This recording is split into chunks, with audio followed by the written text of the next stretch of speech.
मी एकदा ना वर्गात शिकवित होतो आणि मी चित्रकलेचा तास घेतला आणि पोराला सांगितलं, पोरांनो घोडा गवत खातानाचं चित्र काढून आणा.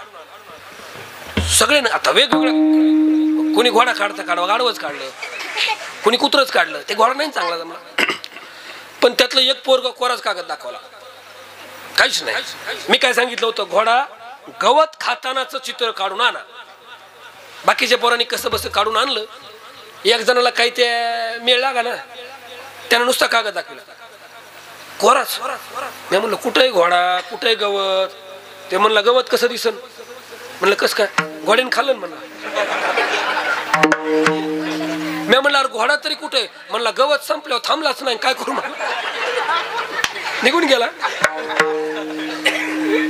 मागच्या पिढीपेक्षा पुढची पिढी हुशार असते. मी पोराला म्हणलं होतं एकदा, पोरांनो 25 ओळीचा गायीवर निबंध लिहून आणा.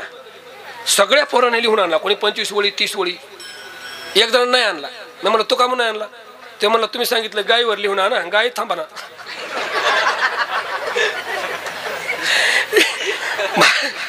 मागच्या पिढीपेक्षा पुढची पिढी हुशार बरं का. तो निसर्गाचा नियमच आहे. ए पोरो, पटकन उत्तर द्यायचा, पटकन. बडे बडे सावधान. हाताची घडी, तोंडावर बोट. गणेश बापाला 3 पोरं. एकाचं नाव पोपटराव, एकाचं नाव रामराव, दुसऱ्याचं नाव श्यामराव, चौथ्याचं नाव काय.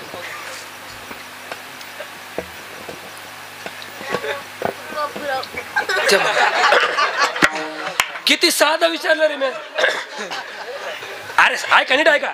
गणेश बापाला 3 पोरं, पोपटराव, श्यामराव, रामराव, चौथ्याचं नाव काय.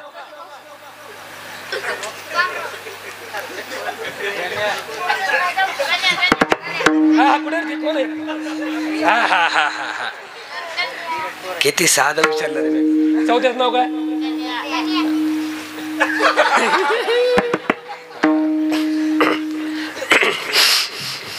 मागच्या पिढीपेक्षा ना खरंच खरं पुढची पिढी हुशार असते बरं का.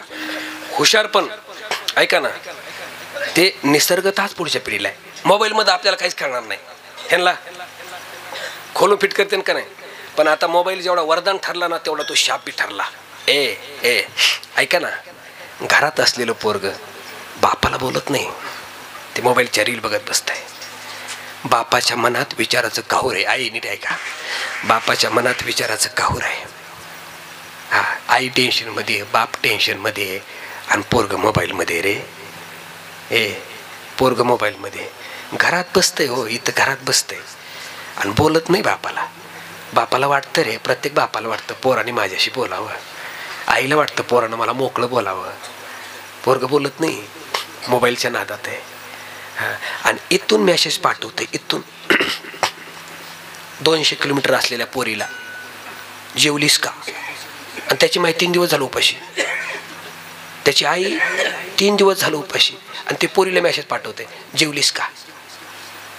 ती कोण यस येतं, यस. हे म्हणते काय होती भाजी. खळबूट होता, खळबूट. रताळ्या, येड्या गाजरा. ज्याला मायच कळली नाही, ज्याला बापच कळला नाही, त्याला देवच नाही कळला. बोलू का, कुठल्याच तीर्थयात्रेला जायची गरज नाही जर तुम्हाला तुमचे मायबाप कळाले तर. माय बापे केवळ काशी तेने न जावे. ज्याला मायबाप कळाले त्याला.